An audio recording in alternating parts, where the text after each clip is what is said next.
can't just be, he's a bully, he's a piece of shit, I hate him. Why is he talking about this publicly? If you're going to come out and say that you have a really deep-seated hatred for one of the two people running for president, if you're going to express yourself about it and alienate 50% of the country, which it seems like it is, you're going to have to do better than that. You should have some specific things. Like he did some real estate deals with people in New York. Let me tell you what he did to fuck people over. I would love to hear that. He did this. Robert De Niro's 29-year-old child, Aaron, has come out as transgender. When the press asked her for comment, she said, "You talking to they, them?" Thank you. Robert De Niro just got verbally body slammed by Joe Rogan and Greg Gutfeld, and trust me, it was not method acting. If you've ever wondered what happens when Hollywood ego meets two guys with zero chill and a mic, buckle up. De Niro tried to sound smart, and these two turned it into a roast session hotter than his espresso. Want to see a legend humbled? Click play before it gets censored. Nothing I like more on a Sunday than some old guy spewing F-bombs. This guy should not be president, period. And when you say that, folks on Fox come after you. I remember the Tonys when he got up there and cursed. A lot of criticism of you.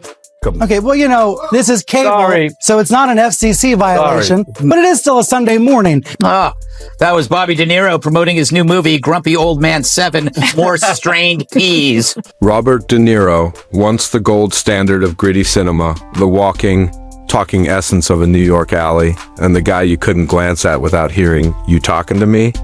is now the unofficial face of Hollywood's elite meltdown club. He's gone from mob boss to mob-sized embarrassment, and Joe Rogan and Greg Gutfeld just turned him into the punchline of the century without breaking a sweat. It's WrestleMania for the washed up and painfully unaware. And De Niro, how stupid is he without a script? Isn't that amazing? I used to think, wow, that guy's brilliant. But once you take the words away from him, he is so stupid. That then when he goes, impeachment will make America great again, and everybody, how intellectually deprived he is. He's a coke-addled simpleton, without a script. It is hysterical. Does he have a big coke problem? I just read that article that you sent me about the last nights of John Belushi and how De Niro was there and just basically partied with him and then split. And it's just like, now I just think of him as a really stupid guy.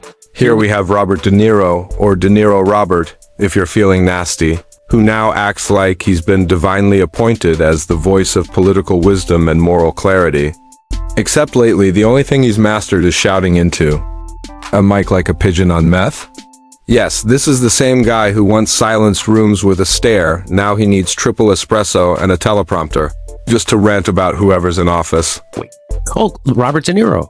Yeah. Now, Kurt's convinced that Robert De Niro's on some kind of Epstein list or some kind of thing like that, and then he's afraid that if Trump does get power, he's going to expose him, and he is actually going to come at him. Of course Kurt thinks that. That's what Kurt thinks that. Kurt thinks that about every fucking thing that happens in the world. I think Robert De Niro's just got Trump derangement syndrome. I think he's old, too. There's a thing about old men. And they want to yell at everybody. And he's completely... Did you see when he went and gave that speech outside of the trial? That was bizarre. Told him that was a good idea. And then he starts yelling at regular people. De Niro's basically that loud uncle at Thanksgiving who won't stop ranting about politics, except he never goes home and somehow still books late-night talk shows. He's your grandpa's unhinged Facebook feed come to life, but with Oscars, you'd think winning an Academy Award would bring peace. Not for De Niro. His new full-time job is yelling into the void, clinging to relevance and hoping someone somewhere is still clapping. Claps. Yeah. Robert De Niro, there's something about being a star where you think your opinion's more important than anybody else's, and you can go give a press conference, and he obviously has been very vocal from 2016 that he hates Trump for whatever reason. Maybe they have some personal thing. Yeah. You think Trump ever threw a punch himself or took one? This guy who ran and hid in the White House bunker when there were protesters outside, No way. Now he's like holding press conferences. Now everyone's heckling him everywhere he goes. That's so bad. Like instead of just being this cranky old liberal, now you're this guy that is yelling at other people that are Trump supporters, and they're yelling at you. Like you've opened yourself up to this nonsense. Like, why? Trying to be gentlemen in this world. The Democrats, you are gangsters. You are gangsters. Joe Rogan, who usually roasts people between elk recipes and AI rants, couldn't resist taking a jab. And honestly, who could blame him? De Niro practically threw himself on the spit, marinated in smugness, slowly roasting under the flames of irrelevance.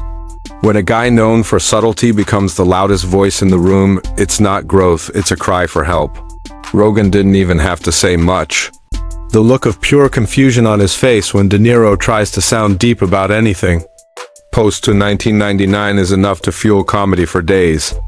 Then there's Greg Gutfeld, whose whole existence is built around sarcasm. And man, did De Niro hand him material on a silver platter like watching a boomer wear his own meme on a t-shirt? Gutfeld probably saw De Niro's latest meltdown and thought, oh great, Hollywood senior intern just clocked in again. And he's not wrong. De Niro acts like he's campaigning for most self-important man in America, except no one's hiring. Do you think that's starting to affect Hollywood a little bit, to where now if you look at the most successful people, it is the realest people? You know, people might not even like, say, a Donald Trump, but people are gravitated because they think, hey man, this is him, this is real. I think the best thing for people in Hollywood that are entrenched in that world is to shut the fuck up.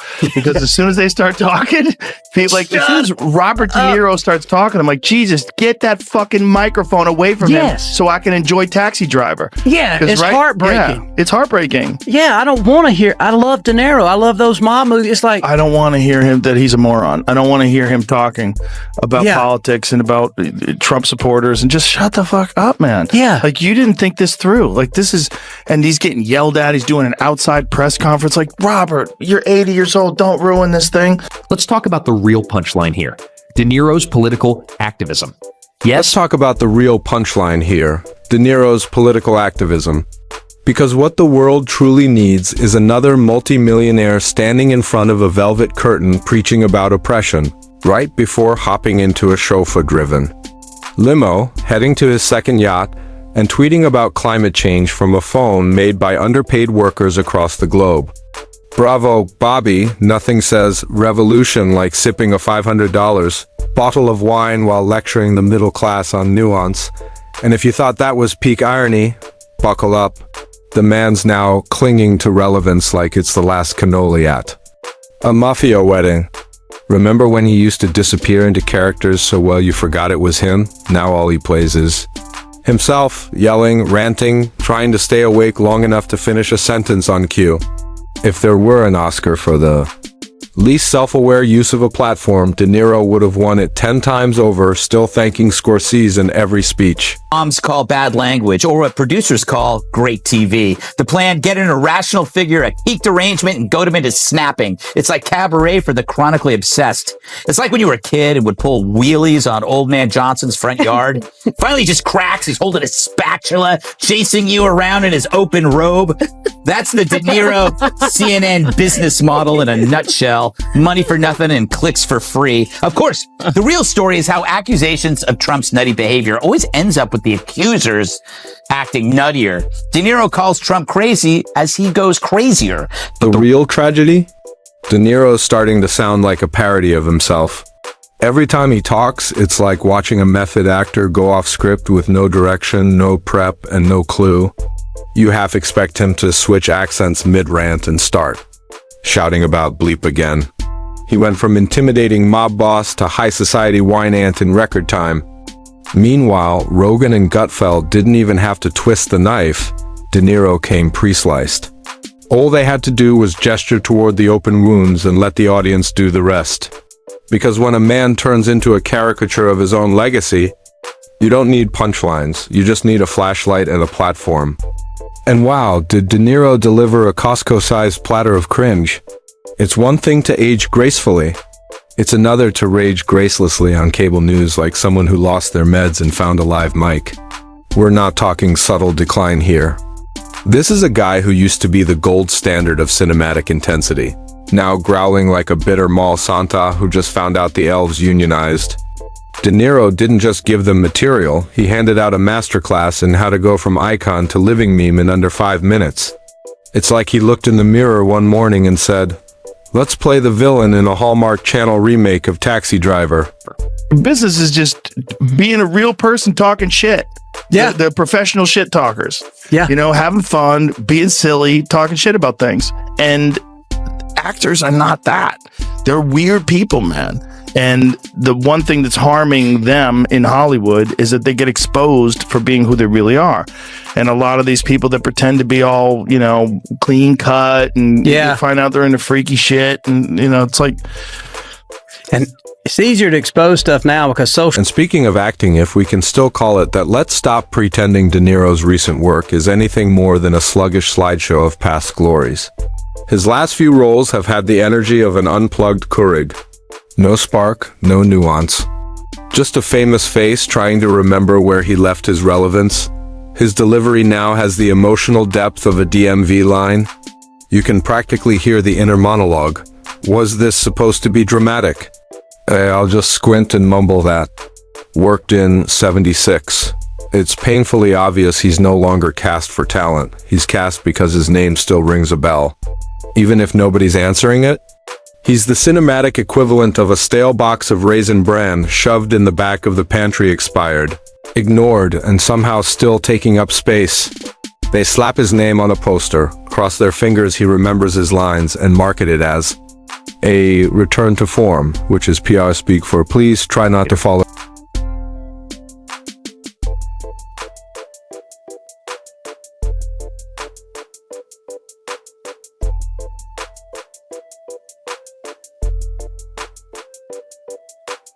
It's no longer down with Trump.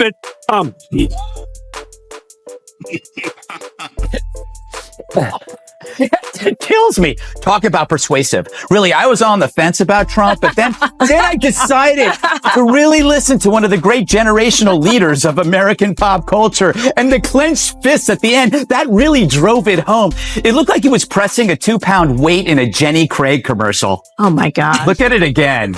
It's so cute. It's like he found out the restaurant serves Jell-O. But it's the lectures that really crank this tragic comedy into overdrive. De Niro, who built a career playing violent degenerates with a twisted code, now spends interviews ranting about morals and ethics like the ghost of angry Twitter threads past. Watching him pose as the moral compass of modern society is like watching Gordon Ramsay teach anger management. You're not sure whether to laugh, cry, or check for a gas leak. Let's be honest, Robert De Niro giving political sermons is peak. Irony, this is the same guy who spent 30 years portraying mob bosses, hitmen, and unhinged maniacs, and now he's mad at you for being rude online. That's like Walter White lecturing someone on business ethics. Sure, I cooked meth, doc. But at least I didn't vote for that guy. The sheer audacity is almost impressive. Almost. Old, and when old people are tired and cranky, they just want everyone to listen to them, and they don't have time to have a calm conversation. And you state out your opinion, I'll state my opinion. Let's see where we have common ground. Get off my lawn! And that's what he's doing. He's being this old grumpy man that is so lost that he thinks it's a good idea to stand in front of a bunch of people on the street and give a speech on camera about how bad Donald Trump is. With all the shit that's going in the world. That I know. All the craziness of the world. Right now, the guy you're voting for. And the timing, impeccable. If this were a satire, the more serious De Niro tries to be, the more ridiculous it gets. Gutfeld didn't even have to write a takedown, he just held up a mirror. This week in nonsense, you can almost hear him say, smirking as he rolls the clip of De Niro mid-rant, veins bulging like he's auditioning to play a pressure cooker. The man could read a grocery list and still look like he's about to throw hands over the price of eggs. Then there's Rogan, handling De Niro's outbursts with the calm of someone watching a toddler meltdown in a Starbucks. It's not even. A fair fight. De Niro storms in with righteous fury, and Rogan just raises an eyebrow like, "You good, Grandpa?" It's like watching an angry squirrel yell at a bear. Entertaining? Absolutely. Threatening? Not even a little. Just a whole. Lot of squeaking and wildly misplaced bravado. Resistance had run out of script. It was just another role without dialogue, so he had to improvise. But I handed it to CNN. It got me to watch, and by having it on the 5, it quadrupled their audience. Congrats to Stelter and CNN for that 1 minute. You had a hit. So, Dana, shall I quote Scott Adams? Oh, yeah, I was thirsty. Okay. Drink. He claims that because we've entered a new phase where not liking Trump is just a lifestyle. So you're a lifestyle resistor because when you don't even have to have a reason. Yeah. So when he kept saying why, he's just going F him. It's like when you. And still, De Niro powers forward full steam ahead into irrelevance, fists clenched, brows furrowed, face twisted into. I remember when actors had class, while simultaneously proving he no longer qualifies. He thinks he's delivering Shakespearean soliloquies from the mountaintop, but what we're really getting is off-brand community theater King Lear, reimagined as a cranky New Yorker in sweatpants. The man is running on fumes and fury, auditioning for a reboot of Grumpy Old Men, thinking he's still in Raging Bull, but there's no ring, no opponent, just a camera, hot air, and Rogan and Gutfeld sitting ringside, sipping drinks, watching the shadow boxer scream at ghosts. At this point, De Niro isn't arguing for anything, he's arguing at things, vaguely, passionately, confusedly, like a man trying to win a debate he only half heard through a closed door. He shouts, waves his arms, and declares war on whatever. Headline just popped up on his assistant's iPad. Watching it all unfold feels like attending a protest thrown by someone who forgot what they were protesting. He's like, fuck you, you're a gangster. Go fuck you.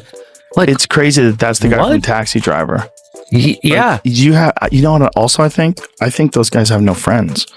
I think the only friends they have are Hollywood phonies. And so you're in this weird world where everybody you talk to is a phony and you become a phony and everyone's a phony and your grasp on reality is very slippery and your eyes are going. And yet, every time De Niro thinks he's dropping a bombshell, all he really does is trip over his own self-importance and faceplant into irrelevance. Rogan just has to shrug and say, wait, what's he mad about now? And suddenly you realize De Niro's greatest performance is unintentionally comedic. He's that one guy at karaoke night who truly believes he's crushing it, eyes closed, voice cracking, fists in the air, while the rest of the bar quietly orders another round and avoids eye contact. Gutfeld doesn't even need writers anymore. De Niro is a walking, talking monologue machine.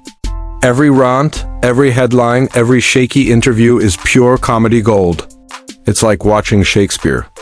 I.F. Shakespeare had a Bronx accent, forgot the plot, and kept yelling about the government between overpriced sips of Cabernet. There's that saying, you either die a hero or live long enough to become a meme. De Niro skipped the meme and went straight to the before photo in a Hollywood cautionary tale. And while he's out here trying to save the world, one angry scolding at a time, Rogan's calmly breaking down UFO sightings and elk recipes and still somehow sounding more grounded. That's how far De Niro has fallen. He makes conspiracy podcasts look like Sunday school. But here's the final twist in this epic spiral. De Niro actually believes he's making a difference. He thinks he's standing tall on some moral mountaintop, shouting truth to power. In reality, he's yelling at clouds, and the clouds aren't listening. He's shouting from a penthouse built on privilege while calling everyone else delusional. If irony were currency, De Niro would be richer than he already is. So here we are, Robert De Niro, a legend in his own mind, gently dismantled by two guys who didn't even break a sweat. Rogan with his deadpan disbelief, Gutfeld with his smirking sarcasm. Together, they've turned a once great actor into a living PSA for what happens when fame curdles and wisdom gets replaced with volume. De Niro didn't just lose the plot, he lit it on fire, called it art, and screamed at anyone who didn't clap. The man who once commanded attention with silence now can't stop talking. And the only thing more exhausted than his rants is the audience forced to sit through them. But hey, if there's one thing De Niro still knows how to do, it's commit to a role. Unfortunately, that role is now Grumpy Hollywood has been with a megaphone and a grudge. Bravo, Bobby. Break a leg.